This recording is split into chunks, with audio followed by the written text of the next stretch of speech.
వాసు ఎంత ఘాటుగా ప్రేమించాడో ఈ ఉత్తరాలు చదువు. అబ్బో చాలా ఘాటు ప్రేమ, ముక్కు పుడలు అదిరిపోతున్నా. నువ్వే వెగతాళి చేయక్కర్లేదు వాసుని. ఈ ఉత్తరం చూడు, రక్తంతో రాశాడు తెలుసా? ఎవరిని మర్డర్ చేసి? కోడినా మేకనా అని. అదే మరి, తన రక్తంతో రాశాడు తెలుసా? చూడు. అబ్బో అంత కలర్ ఇచ్చాడేంటి? దాంతో నువ్వు మనసు పారేసుకున్నావా? నేనే ఉత్తునే మనసు పారేసుకోలేదు. నా గురించి కవిత్వం రాశాడు తెలుసా? ఆహా, గురువు గారికి అంత టాలెంట్ ఉందేంటి? ఏం రాశాడు? నాకు సిగ్గేస్తుంది, నువ్వే చదువు. అబ్బా నాకెందుకమ్మా అంత అదృష్టం, నువ్వు చదివి వినిపించు, తరిస్తా. ప్రియాతి ప్రియమైన పద్మావతికి నిన్ను చూడగానే నేనేంటో అయిపోయాను, నాకేదో వచ్చేసింది.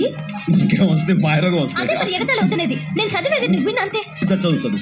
పద్మావతి పద్మావతి నీ ఎర్రని మూతి చూడగానే పోయింది నా మతి, అయిపోయింది నా మనసు కోతి.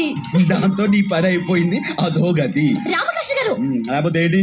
కోతి గీత రాశాడంటే అది కవిత్వం కాదు, కపిత్వం. ఏంటలా పారేస్తావా? చేత్తరాత్రులు